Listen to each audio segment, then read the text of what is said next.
Hello, we are here at Chessington World of Adventures. I'm Dave. And I'm Tracy, and we are Loops and Lap Bars International. And I am getting covered in tree fluff from this table. So as I said, we're at Chessington World of Adventures. The time is currently 12:05, so we have done a few things, which is why we're recording this quite so late, because we got in and kind of got cracked on because we knew today was going to be busy. Yeah. And it does seem that way. Because we're doing the vampire behind the scenes later on, which we're quite looking forward to. Yes. We've parked in the hotel car park and come in the lodge entrance, which is different from what normally would do, because we'd normally go straight to Dragon's Fury. Yeah. We haven't done that yet, so we went straight to Vampire. We did, and yes, Vampire was hauling today. They've got 2 trains on. Ops on it seemed really, really good. There was only a 5-minute wait when we joined the queue, and literally it was 10 minutes. We were through the queue, on the ride, off the ride, and out the other side. I was going to say, when we were literally leaving out the station, I looked at my clock, my watch, it was 5 past 10. So yeah, literally 5-minute queue. And like Tracy said, operations were very good in there. It does feel a bit militaristic. Yeah, it does, but I don't think that's a bad thing. I don't think that takes away from it, and it kind of does the whole, it stops a lot of general public essentially sitting there and oohing and ahhing and kind of what they've got to do. Faffing about, yeah. 'Cause that's the problem with ride operations. It's not necessarily the operators as the problem, it's us. Yeah. Enthusiasts, general public, and things like that that cause rides to go slow. But yeah, like I said, it did feel a bit on the militaristic side. It basically sit down, pull your lap bar down, pull your restraint down, plug it in, the train's leaving. Right? It didn't really feel sort of genuine. Anyway, it rode very well this morning. Quite sort of comfortable, and I didn't really get much head knocking at all. I did, and it was more kind of side to side, and you can tell the trains now are starting to show their age a little bit more than what they were maybe a couple of years ago, but that's to be expected. Doesn't take away from the fact that if it's your first ride, you're probably going to be fine on it if you're quite small. It's even so, it's a 35-year-old attraction is Vampire. Yeah. And I'll be honest, I don't know off the top of my head how old the trains are, but I think the trains that are on it now are older than the ride. Older than the original trains that were on it. So these ones are actually older than any trains that have been on Vampire. But anyway, so that's Vampire. And then obviously the area, do Gruffalo. Did Gruffalo before the queue on that got insane. Once again, another 5-10 minute queue or something like that, because everybody was stuck in Dragon's Fury's queue. Yeah. So that side of the park was a bit quieter, which was nice. Not really much to remark on Gruffalo River Ride. It's not really changed all that much. No. Some of the effects weren't working though. Yeah, some of the effects weren't working, so don't know if that's intentional or whether they're just not working today. What was nice though was they had the photos back on at the start of the ride, so props for that one. Yeah, but other than that, it's Gruffalo River Ride. It's a nice gentle water ride. Love the smell in that place. Really do. It really reminds me of the swimming pool because it's chlorinated water. And then after that, we went into the shop, of which we'll cover merchandise a bit later on. Then moved on to Rattlesnake, because Rattlesnake stands all on its own now in an area surrounded by construction works and crap. Yeah, and it's kind of really weird. If you walk in from the main plaza where the Adventure Tree is, and you go that way, it's obviously all boarded up, and it's really, really weird not to see the Mexicana ride and Scorpion Express, obviously. Yeah, that area, it's all just flat. And that area, it's now all essentially flat, and they've got the boards up advertising the fact that Paw Patrol's coming next year. And it's just a bit of a whoa, did expect that, but it's, you see it for real, and it's just like, right then, okay. Yeah, it does make you wonder though what's going to happen to Rattlesnake when Paw Patrol comes up, because they're not going to surely theme Rattlesnake, which is a 1.4 metre high ride, to Paw Patrol, which, once again, it still baffles me that Rattlesnake is a 1.4 metre height restriction ride when Hyperia is 1.3. Yeah. So people can literally go and ride Hyperia and be disappointed in not being able to ride Rattlesnake. Yeah. Anyway, Rattlesnake was riding fine. It seems like they've turned the brakes a bit. Yeah, it posted a 20-minute queue. We were in and off and out and done inside of 10 minutes, which was nice. They've trimmed down a couple of the brake runs, not all of them. The very, very last one still smacks you with a jolt, which... Well, I got a fit thinking I had fun on that, and I don't normally have fun on Wild Mice and such, but yeah, I had fun with it. So Yeah, it was a fun one today. That's a takeaway from that. Yep. One of the things that is nice as well, once you're off the ride, you get ride photos, and they've introduced a new sort of photo pass, which is a digital hybrid. So you can get the £25 photo pass, but if you pay an extra £5 more, or £30, you get all the digital photos as well as four printed photos. And you can have the printed ones in form of a print, a magnet, or a keyring. Yeah. Quite like that. Still not quite reaching the heights of the £65 annual digital pass that they used to have, because that was across all amazing. the parks. Please bring that back. But yeah, quite like that. They're adding new options. And then once we'd done that, we had literally a wander around the park trying to find somewhere to eat. 'Cause it turns out nowhere's open till 11:30. And we ended up in Droppin' Chicken. We did, yeah. Now, we've had a Droppin' Chicken before, and we both got the chicken tenders meal today with the chips and the bottle of drink. Yeah. £11.60 with discount, which isn't too bad, but if you're coming here with a family and you're paying full price, probably want to bear in mind that a lot of the food prices in general have gone up. And it could work out quite expensive. I'm going to say, we say that all the time, that food can be quite pricey, and it is. I would like to see £2 or £3 knocked off the price of things like that. But five chicken tenders and chips with a bottle of water seems a bit pricey, but it was fine. It didn't taste like crap or anything like that. It was tasty. Fine. It was fair enough. We put our order in, literally turned around, and it was ready to go. Yeah, so can't fault the service. Literally for the thing opening, so that's pretty good. But yeah, other than that, we're just sat here by Toon Blaster. Toon Blaster's running on reduced capacity at the moment. So might do that now, might do that later, but we're definitely going to be trying to do Zoofari as well. Yes. Zoofari's left some changes. So with that, the only thing that's left to do is to open these. Right. We've got mystery pins. So you go first. Alright, so what have I got? Oh, I've got a bloody Dragon's Fury one. I've got two.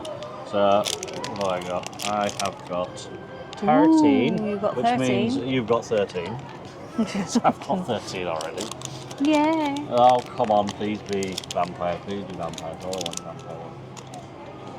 Manifest. Oh, no, it's Tiger's Rock. Tiger Rock. That'll do. Nice. Nicely. Well, focus. It's not going to focus. That's Tiger Rock anyway. What's that one? Fruit Falls.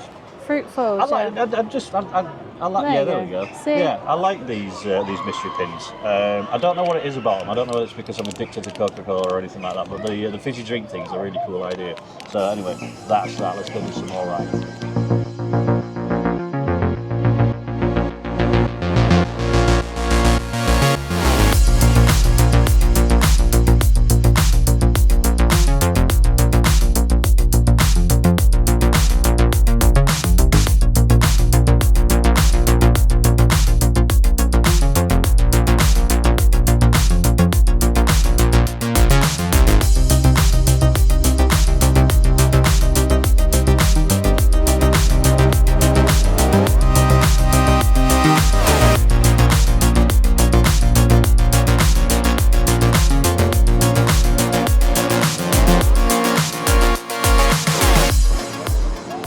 Fair bit of talking to go through now because we have had quite an eventful afternoon since we left you. Yeah, we did go to Zoofari and we did see the changes.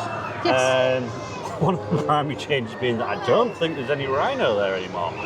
Yeah, it didn't get mentioned in the sort of the acre talk, did it? No, the rhinos didn't get mentioned, but we didn't see them. That doesn't mean though that they are not there. They could have well been in their pen for all we know, because it was sort of fairly warm when we went. Yeah, so I don't know if they are there, but the big change for this one was the cave, of which they've changed from having the cave flooding over to a sort of a light show with flowers growing and butterflies and stuff. Projection mapping. Yeah, it's very pretty, but I do prefer the old sort of shock value flood, if you will. I think that was a bit more exciting. As Vampire just goes by and makes loads of noise, we like that. I prefer the old flood myself, but I don't think that the new one is bad. No, I like the new one. It's something a bit different in there. It's got the darkness. It showcases that a little bit with the projection mapping, and I think it more than makes up for it because the course itself as the truck's going round. Seems to be a bit bumpier than what I remember it. There were definitely a couple of sections where you could feel wheel slippage on the back. It was quite fun.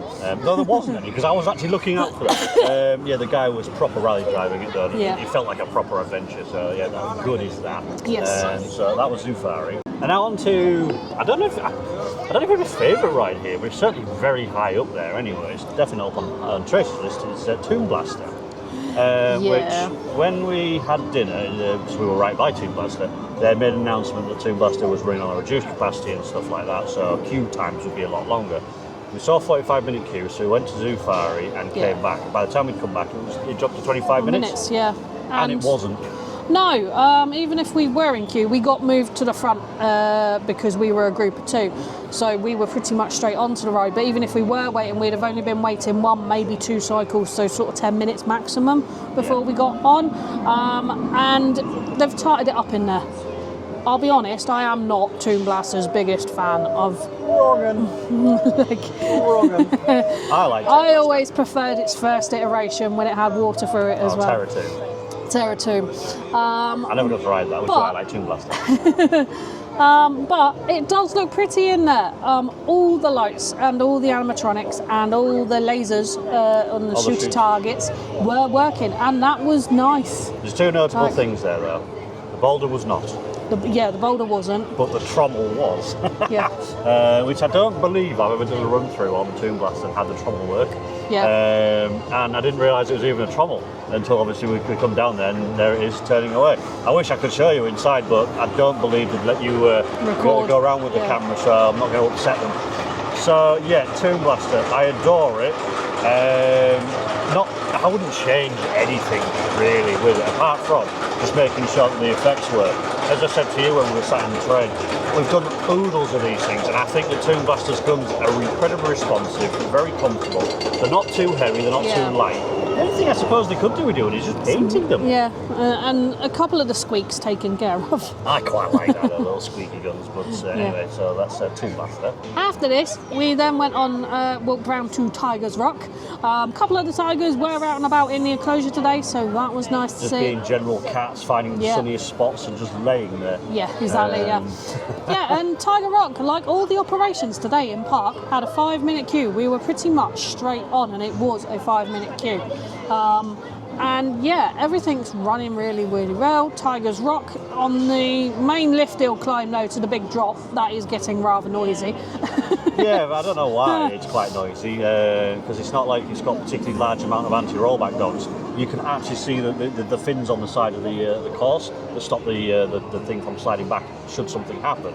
And they don't time up with the amount of noise it's making. No, they don't. But it's a mild thing. The only thing with that one is you go for there's the first little drop. You then go through a tunnel. Not really much happens in there. There is some lights and the tiger does light up. I'm fairly certain. I remember more in there. Weren't there a waterfall and things? Yeah, I do remember a bit more in there. But it seems as well they are now pushing the boats around the course a lot quicker as well. Yeah, we went round that course quite quick, and I said today, I was like, I'm sure it didn't used to go this fast. Yeah, it felt almost like a rapids ride. There was some urgency to that. But other than that, it's Tiger Rock. It's just your bog standard log flume, but a good time nonetheless. Yep. Got photos on there, so hopefully you'll be seeing the photos as well that we've taken throughout the day. And that led us into, we were going to do Dragon's Fury, but then we moved on to World of Jumanji, which started with Mamba Strike, which is something that neither of us have done. And I believe it's an SBF Visa model is this one, like Junior Miami or something like that. Yeah. You'll have seen exactly what it is here. Anyway, nothing like the type of ride that I would even be remotely interested in. No, Dave is not a Miami Wave Stroke Space Screamer fan. I always have been, and I've been wanting to get on Mamba Strike for a while. One, just to tick it off the credits list. But two, just to see what it's like. And I have to admit, it's not the comfortablest. If you are if you are a bigger person, you're going to struggle to fit into the seats because the seats are moulded. But as an adult and a bigger person, I found that quite uncomfortable to sit in with. The other thing, that even though it's a new ride and it is a junior version, it's quite kind of rattly knocky. It's not knocky in a bad way, but if you've done quite a few of these like I have, you'll notice it. On the fair circuit. Yeah, if you've done a lot on the fair circuit, you'll notice it. And I'm sat there going, well, this is a new ride, and it's not fairground. It's not at fairground capacity. It's not at fairground speeds for starters, and it's quite like it shouldn't be. And I think that lets it down a little bit. I didn't notice any sort of marks ride. I don't particularly ride these things. But seats were all right for me. Restraints were all right. I feel like the over-shoulder restraints are a bit much. Yeah. But I don't know if that's one of those things that they can't really sort. Yeah. But I thought it went faster than I was expecting. It did pull some quite good force. And the cycle was long enough that I didn't get ill, because the sideways spinning motion on those things normally can properly knock me for 6. Same with pirate ships. I don't particularly like pirate ships because 9 times out of 10 I'll get off one of those and feel a bit ill. Rest of the time I'll be all right. But yeah, that was Mamba Strike. Not really the most exciting of rides, but at least we've ticked that one off. And then we went on to Mandrill Mayhem. Yes. And Mandy had a little bit of a hissy fit and broke down while we were in the queue, but it was literally a 5-minute queue with a 5-minute breakdown, and then we were on anyway. And we got to ride the other side. We've never ridden it on the left-hand side. And yeah, it was Mandrill Mayhem. There's nothing more that we can possibly add to that. It was pulling a little bit though today, and I don't know if that's because we were on the left side and we always usually get the other side. But yeah, it did feel slightly different, but it does feel now like it is settling in a bit. It wasn't as knocky as I expected. Yeah, before. I didn't notice as much bounce. Which is a good thing. It's still not butter smooth, like Icon used to be, or something like that. I know they're different manufacturers and completely different ride types, but it's far from uncomfortable. And every time I get off it, I am sort of surprised at how forceful it can be, considering what it is. It's just a few launches and a spiral. Mandrill Mayhem's decent. It's certainly going up. The World of Jumanji itself, I don't think it's changed all that much. No, it doesn't appear to have changed all that much, and the plants still need another 10 years to actually grow in and resemble a bit of a jungle. But there does seem to be an awful lot more bamboo in there, which is a good thing because bamboo quickly grows. I'm not a horticulturist by any stretch of the imagination, but I know bamboo's quick growing, and they really could do with putting bigger edging zones in and things like that. They have put edges in, but it's people still crossing over those edges and things like that, which is ruining sort of the plants and stuff, and it just spoils it a little bit, especially considering what we saw yesterday with Hyperia.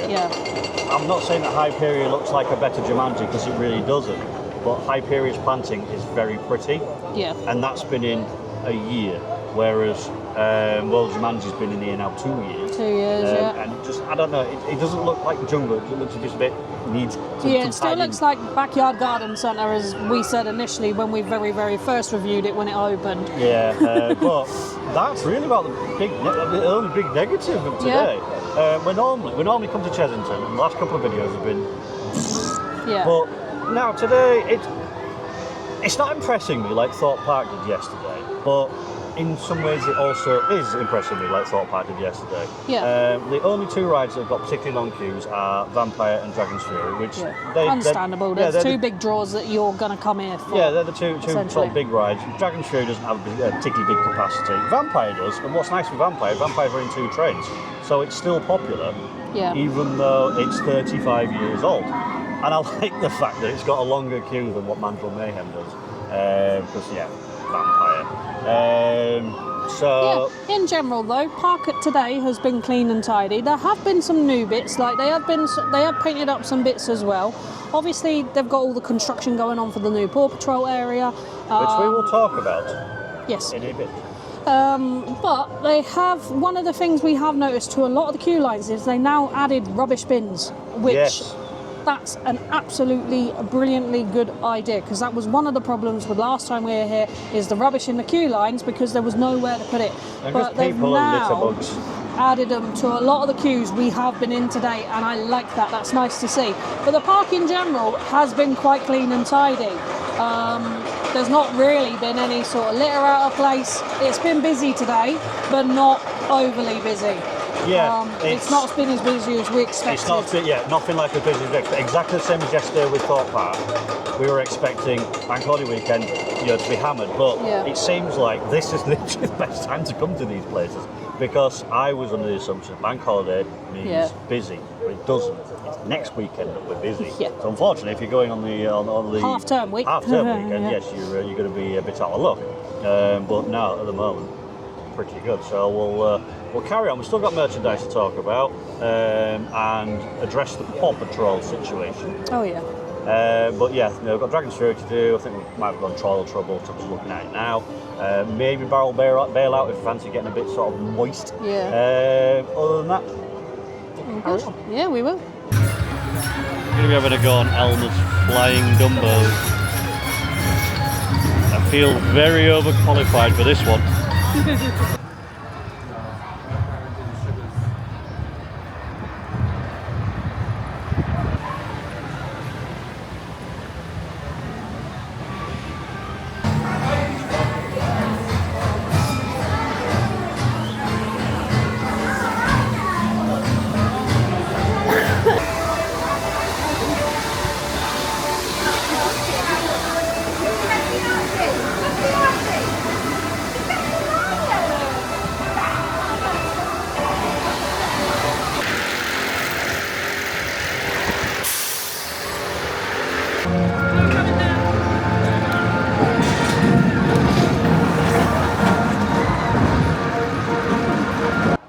So we ended up wandering around and we stumbled onto Elmer's Flying Jumbos, wasn't it? Yes. Which is not a ride for us. No, it's not, but it is rather good, and it was one of them. Another one that I wanted to tick off the list is at Elmer's Flying Dumbos. Yeah, and that, by the way, is vampire beer. Very fitting for the occasion. We really, just because it's one of those that we wanted to have a go on, just to tick off the more completionist of Chessington anyway. And then from there, I had another go on Tomb Blaster. Yeah, this time round it was a posted wait of 35 minutes and it was roughly about that. We think this was in part due to the size of the wrap queue. Well, there's that, and also some of the trains are having issues now. As mentioned earlier on in the video, they were saying that it was running on reduced capacity. Now, there was no announcements made about that while we were in the queue this time around, but it did look like it was running on reduced capacity because some of the bars are having trouble. Even with our run through, they had to force our lap bar down. It's almost couple like of times, the air compressor that's in there that I presume it's held in by air or hydraulic, whatever it's held in by, was fighting with us. Yeah. But anyway, other than that, it was the same run through as this morning. So that was that. And then the only sort of big notable one that we did after that was Dragon's Fury. It was, posted 35-minute queue. It was a 35-minute queue. Weren't it? Yeah. Operations were good and the ride hosts were getting people through and doing it in a timely manner. Yeah, they were. A couple of changes on that one. One of the things I noticed was that the lift hill motor isn't as loud as it used to be. Yeah. And when it gets to the very top of the lift hill, because it rockets up there quite fast. Yeah. And then you get to the top and it slows down. Yeah. It's almost like it stops chucking you over the top. Now, I don't know whether that's for comfort's sake or anything like that, but I didn't feel like it was any slower. No. So I don't know exactly what the decision with that one is. Camera wasn't working on that one, unfortunately. Yeah. It seemed to be taking photos of the track and not the trains. Yeah, so I don't know if the camera position's like in a weird angle or whether they're not all working as they should be. Yeah, so other than that, Dragon's Fury is Dragon's Fury. Yeah. And one of the things that is notable as well is that, I don't remember if it did before, but it ratchets. Yeah. And they're now only bothered by getting it ratcheted at least once. Yeah. Because back in the when we've done Dragon's Fury and Spinball Wizard, you sometimes had trouble because they wanted to be pinned in 6 or 7 clicks. Yeah. But no, it's just a case of click and it's done and off they go. So they hopefully updated that. Yeah. So yeah, that's fun. Anything you want to add on Dragon's Fury? No. Please paint the track. Yes. Yeah, other than painting the main track, because it does look, it now stands out. It stood out when you did the supports. It now stands out a little bit more. Yeah. So yeah, that's Dragon's Fury. And as I mentioned earlier in the video, we were going to talk about merchandise, so here it is. Merchandise is fine. Yes. for the most part. Bit better than what we had when we were here in some last ways, time. yes. In some ways, no. Shirt sizes now go up to 2XL. If you've not got sizes out though, ask them, because that's what we had to do today. Because there were a couple of ones that Dave wanted that didn't have sizes out, so we asked, and they had them in the back. Yeah, because they got they're playing on the vintage stuff, so Ramsey's Revenge and Runaway Mine Train and things like that. And I wanted a Ramsey's Revenge T-shirt, which I'd seen online. They had them in 2XL, but they didn't have any in like actual physical ones. So I asked, and they didn't have any of those, but they did have a cool Dragon's Fury one, which I've never had any Dragon's Fury merchandise up until this point. Apart from pin badges. Yeah, apart from pin badges. Usual tat in there as well, the Squishmallows that Tracy doesn't particularly like, and just like cuddly toys. There's a lot of cuddly toys, to be fair. And most of it's not too bad actually, because they are selling animal-based things. Exactly, yeah. They had quite a lot of reduced stuff from like previous seasons as well. That was nice. But the pin badge selection has increased. But only marginally. I was expecting it to have sort of exploded, if you will. But the vast majority of pins that were in there are still, they're still selling 2023 ones. Yeah, that's true. Yeah, they still have a lot of stock of 2023 stuff. Yeah, whereas like when you compare to Thorpe Park and Alton Towers, you can be getting 10, 15 new pins. Chessington felt like to be fair though, we did come around with 7. 8, 9. No, we come away with a few more than that. I think we come away with about 8, 9 of them. Either way, isn't too bad. Yeah. Magnets though, they are doing. To be fair, both Thorpe Park and Chessington have really gone gung ho with the magnets, and the magnets seem to be the new big thing at the moment, with a lot of spinnery ones, a lot of kind of iridescent ones as well. Yeah, so it's nice to see that they are putting in new ranges of stuff, which is obviously selling. So I'm assuming the magnets are selling. Yeah, so I could have sworn that I'd left my key. Yeah, I have.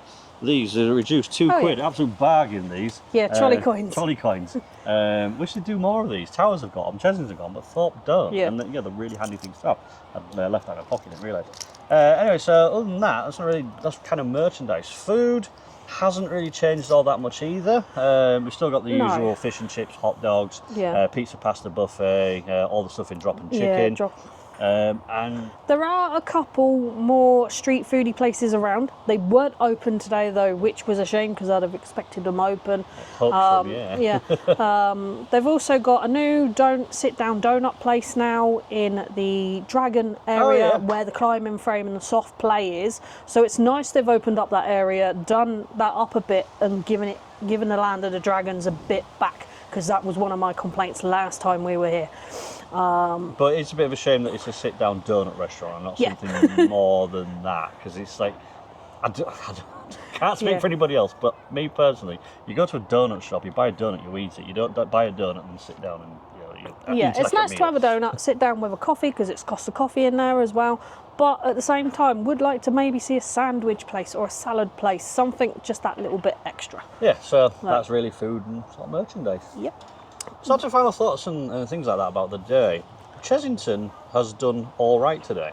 It has, yes. Its operations have been fine. It's not been too busy, but I say it's not been too busy, but there's been people everywhere. But yet the ride queues, I don't think have reflected how busy the park looked. Yeah. Which is a good thing, because it means that you're getting onto Tomb Blaster and it's a 10-minute wait, and that's great. Or Vampire, you almost a walk on.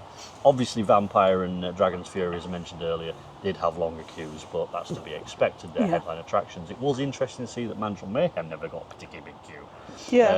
Which is, that's something I'm going to go into in a bit. But everything else, absolutely fine. All the flat rides that we kind of didn't do, you could have just walked on. Yeah, pretty much everything has been a walk on today, which has been nice. The park itself has been clean and tidy, and as we said earlier, there's now bins in a lot more of the queue lines, so it's helping the park stay clean and tidy. It was nice to see Vampire have some decorations in its queue line. It had some new bits, had some bits acknowledging the fact it's 35 years old, which was nice. The only thing that I will say that kind of stuck out to me is that it's more when we were in Dragon's Fury, and I didn't get any videos of it, is that the guest-facing sort of player sides, they try and keep that a bit tidier, but when you're looking over the fence on Dragon's Fury, which is not difficult to do, the bit where the track goes into the station, that bit is looking a bit sort of messy. We've already remarked about these cables down there that are seemingly unused, moss and just general sort of. You just need to be pressure washing and tidy up. That's the only thing I would have said with that one. It's not really a big thing. So that leads on to the kind of like the elephant, I suppose, in the room that I have with Chessington, and that's that it's leaning far too heavily on IPs, I think. There are other parks, obviously, in the Merlin group. We've done Hyder Park. Hyder Park does have some IPs in there, because there's Peppa Pig, How to Train Your Dragon, Ghostbusters, and there may be a couple of others that we've not seen. But they didn't feel like they were taking away from like Toxic Garden and Colossus and stuff like that. Thought Park doesn't really have any IPs. No. It's got Saw, I suppose. Yeah. But Saw doesn't feel like an IP. Nor does Walking Dead to an extent. They kind of enhance their attractions. Yeah. Alton Towers, you've got CBeebies Land. Drayton Manor, you've got Thomas Land. They make sense. Whereas Chessington, this is what I was trying to explain to Tracy Owen, because she didn't understand where I was going to be going with this. Chessington's got World of Jumanji. Yeah. It's got Room on a Broom. Room on a Broom. It's got Elmer's. It's got Gruffalo. Yeah. Soon to be Paw Patrol. And Minecraft as and well. Minecraft as well. We're assuming it's Minecraft. I don't think it's at this point been confirmed, but that's 6 different IPs. What's wrong with original sort of ideas? Rattlesnake is absolutely fine when they're the Mexicana area. I don't think that needed an IP. Dragon's Fury. I mean, Dragon's Fury might work better with an IP, or at least attached to a better area. Tiger Rock doesn't need an IP. Alright, Mandrill Mayhem does, because it kind of works. Yeah. But I think, if they become something a bit more original, that wouldn't have been a bad thing. But, yeah. No. For me, my thoughts on Paw Patrol, if Merlin are going to do the area really, really well, like, for instance, Thomas Land at Drayton Manor, Peppa Pig World at Polton's Park, and they make a really, really good go of it and a proper themed land for it, then I think it could easily run alongside.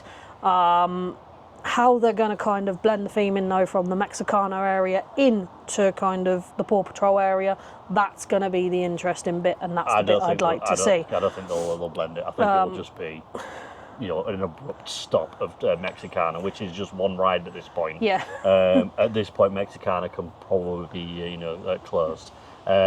Maybe Rattlesnake's going to get themed into Paw Patrol, but I can't see a 1.4 metre height requiring ride being Paw Patrol themed. I do hope that they leave Rattlesnake in and essentially just rejig the theme in very slightly and move it into Egyptian so it fits in with Croc Drop and Tomb Blaster, and it works in that little area it's in. Forbidden Kingdom, I think it's called. Something like Forbidden Kingdom, it would work. Yeah. As for me personally, I don't think you notice too much if you're here on the ad hoc basis like we are, the IPs, until you start pointing them out. Yeah, it's like, like Elmer's Flying Dumbos, for example. It's one ride. It's one ride, yeah. But does it need Elmer attached to it? Yeah, otherwise it's just a flying elephants ride. Room on the Broom, obviously, that kind of does. Gruffalo, I mean, Gruffalo caused a lot of sort of controversy anyway, because you replaced Bubbleworks. Everybody loved Bubbleworks. I never got to ride it, so I quite like Gruffalo.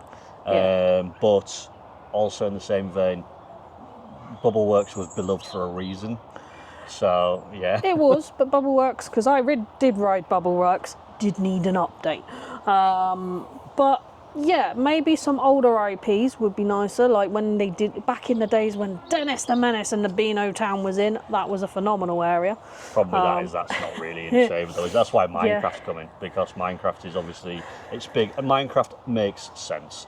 I really do actually agree with that one. It's assuming that it does come, because I play Minecraft, and it's it's about discovering your own world, doing your own thing. And Chessington is all about the adventure, and Minecraft is that. So that makes sense. Yeah. Paw Patrol, I feel, is going to be a bit too young. The World of Jumanji, same sort of thing. That made sense because it's jungles and stuff. Which what Chessington is all about. So anyway, before we waffle on too much about IPs, what are your thoughts on IPs in parks? Put them in the comments below. We can start a discussion, because that's always a good thing. There's a massive argument about it. Yeah. But yeah. Chessington's been good today. Yes. It's been far better than I expected it to be because the last couple of videos that we've done, we've whinged about how We pants have, it's yeah. been. And considering the fact that Wild Asia is out of action and most of Mexicana, Yeah. granted there wasn't much in Mexicana anyway, Yeah. it doesn't feel like there's been a lack of things to do. No, it's made the park a little bit smaller. But yeah, it's not been too bad today. I've enjoyed it. It would have been nice to go around the lorikeets though, but Yes, yeah, it would have been, but but they're apparently moving anyway. Yeah. So that's going to wrap up Chessington for today. Yeah.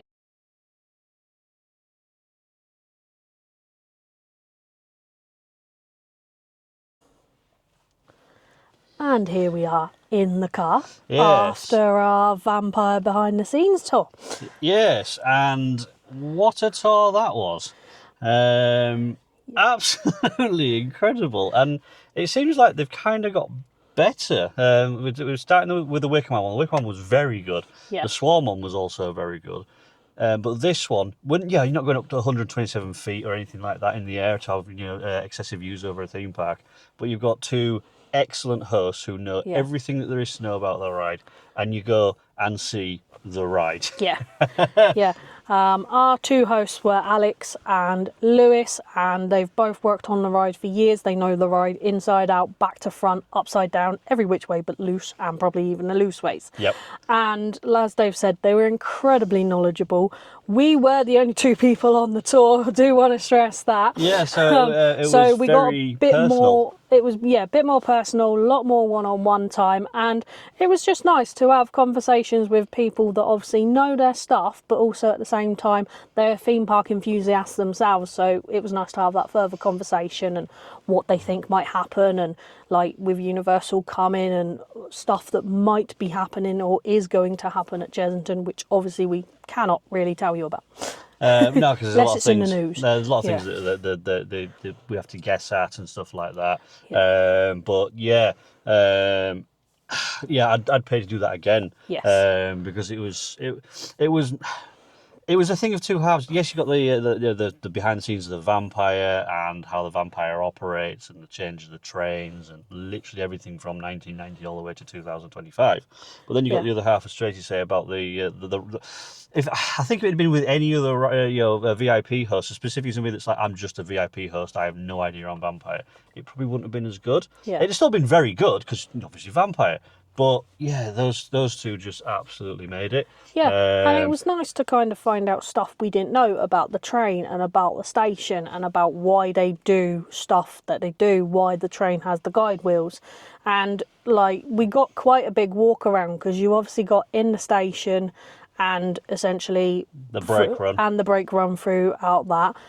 We got to go to the bottom of Lift Hill 2 and round by where the horse statue is, and we've actually found out what that is now. And we got to go through the tunnel as well. So it was really nice. It was really extensive, and yes, and very, very good. I'll put it up here now as well. We got an on-ride photo, and we weren't on-ride because the photo booths are still open at the end of the day, and he was telling us about how the sensor triggers the sensor works, send the camera. So he said, you just stand there, and he waved his hand across, and the photo went off, and there we are. Yeah. Not on the train, but on the on-ride photo. Yeah. And what was quite funny is they blinded each other. They didn't realise they were going to do it. They were just explaining and whatnot, and they were looking in the wrong place and got blinded. But yeah, absolutely phenomenal time was that. Definitely worth the 4 and a bit hours drive down here to see that. I would have normally gone through all the vampire stuff like we've done with Wicker Man and Swarm, but to be fair, it's quite difficult to talk about vampire because it's a lift hill, then a wavy bit, then a lift hill, then a wavy bit, and a tunnel. The only sort of big fact, I suppose, is the fact that I believe it was Europe's first invert and the first invert to go underground, even though it's a man-made structure. Those are things that I knew before this tour. But didn't realise that it is now mostly a Vekoma ride as well, so that was nice to find out. It's Arrow steel, but the trains, the mechanics and the workings and all the electrics and all that are all Vekoma. Yeah, so they've really taken ownership essentially of that, and they are looking after it. They are keeping it going, which is really sort of nice to see, because obviously Nemesis made it to 29 years, and obviously for its 30th anniversary they retracked it. Vampire is 35 years old, and it seems like it's going nowhere, which is good. It's far from Hyperia. It's not Shambhala, Dragon Khan, or anything like that. But it's legacy. It's as write-ups were saying, they started their roller coaster journey on Vampire, and so many other people will do the same.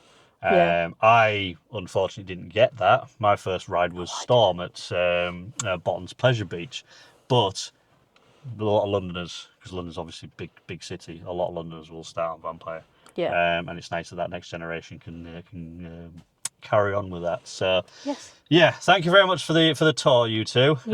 Absolutely wonderful time, and thank you everybody else for watching as well. That's Loops and Lap Bar signing out from Chessington World of Adventures. Thank you very much for watching. Indeed. Enjoy the rest of your evenings. Exactly. Bye-bye.